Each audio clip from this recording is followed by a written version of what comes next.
Hey, Mizzou fans, it's Mark Fitzpatrick with Tiger Club of Kansas City. It's Tuesday, November 26th. Happy Thanksgiving to everyone. Our special guest today, Mizzou Baseball coach Kerrick Jackson. Kerrick, thanks for coming out. Thanks, Mark. Thanks for having me.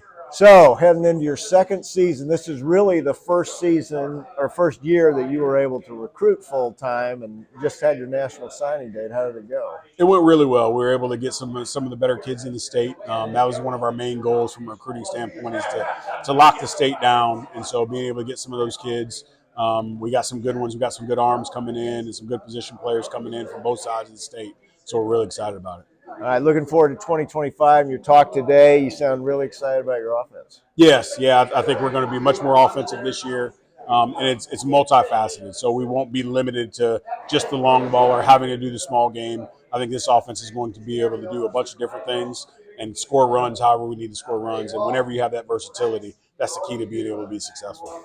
You talked a lot about your weightlifting and conditioning program today, and it sounds like it's really paid benefits. Kids are putting on weight; they're faster. You said in the fall you really saw some production there, right? Yeah, John Grundy, who is our strength and conditioning coach, actually brought him over with me from Memphis.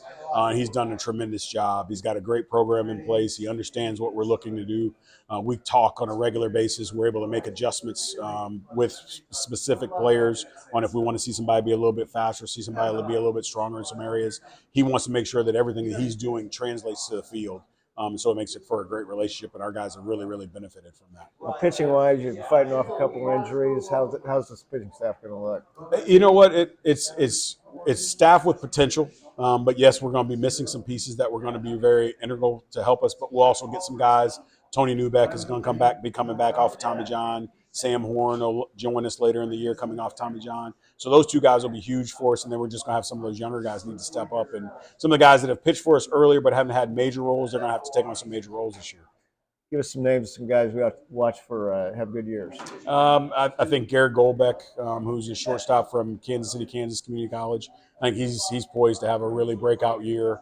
When you look at Caden Peer, I think he's going to have a breakout year. Pierre Seals. Brock Lucas on the bump. He's a junior for us this year. Pitched a lot for us. Daniel Whistler also on the mound. Look for him to have a big year as well. You talked about the transfers from the JUCO, the middle infielders. They're like bonded for life. Talk about those two guys. Yeah, Garrett Goldbeck and Peyton Basler. Those are two kids that they grew up together. Their dads coached and played with each other, so they've known each other for a long time, and they're going to be shortstop and second base for us. And just the way that they know each other's heartbeats, as I say, like they're always together. They're always doing things together. So when you put those two guys in the middle, Jackson Lovich, who's a Kansas City on the Kansas side area guy playing third base, is going to make for us to have a really, really good infield. You've assembled a very good coaching staff in your 2 years. Of course, Tim Jamison, we know well, and you brought in a couple other new guys, and really a lot. I was looking at your coach staff; a lot of depth to it. Yes, yeah, that's the one thing is I want versatility. I don't want yes men. I want people that have opinions, that have knowledge, that have passion.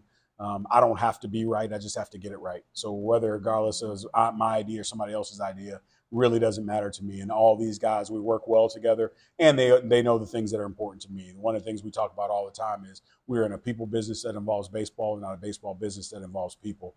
And so putting that on the forefront and remembering that we're coaching somebody's son, and so that we have to love them and care for them first as someone's son, and then the baseball part will take care of itself. Also very impressive today, you talked about your demanding of the players to be accountable, to do community service, to do good things on the field, but also off the field. 100%. I think our game parallels life like no other when it comes to that. You're just not going to go out and beat the game physically. You have to do the right things to put yourself in a position, and then understand that it's always not going to go your way. And when it doesn't go your way, what do? You make adjustments. You don't cry, you don't whine, you don't complain about it. You just pick it up and you get ready to come back out the next day and get ready to get better. Finally, you compete in by far the toughest conference in the country. I think maybe in any sport, SEC baseball is incredible. But what do you tell your kids? You go, yeah, you're going against the best players in the country, but you can do it, right? Well, the beauty of our game is you're not playing against the other team. You're playing against the game itself. Right. When you look at the core essence of how to be successful in baseball, the other team has no impact on our ability to throw strikes. The other team has no impact on our ability to play defense. And then the other team has no impact on our ability to have quality at bats. So if you control those things the way that we can control those things, then now at some point it's going to come down to mano-a-mano. But the course of the game is one where you're playing against the game itself. Do what you're supposed to do, when you're supposed to do it, how it's supposed to be done, and you're going to put yourself in the situation to be successful. We greatly appreciate making the trip up again this year, and we know our program's in great hands. Thanks, Kerrick. Thank you very much. Enjoyed it very much.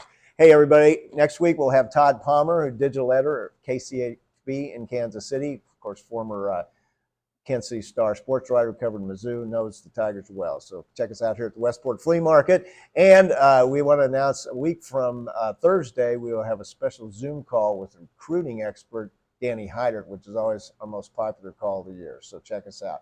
For more information on that and other events, go to kctigerclub.com.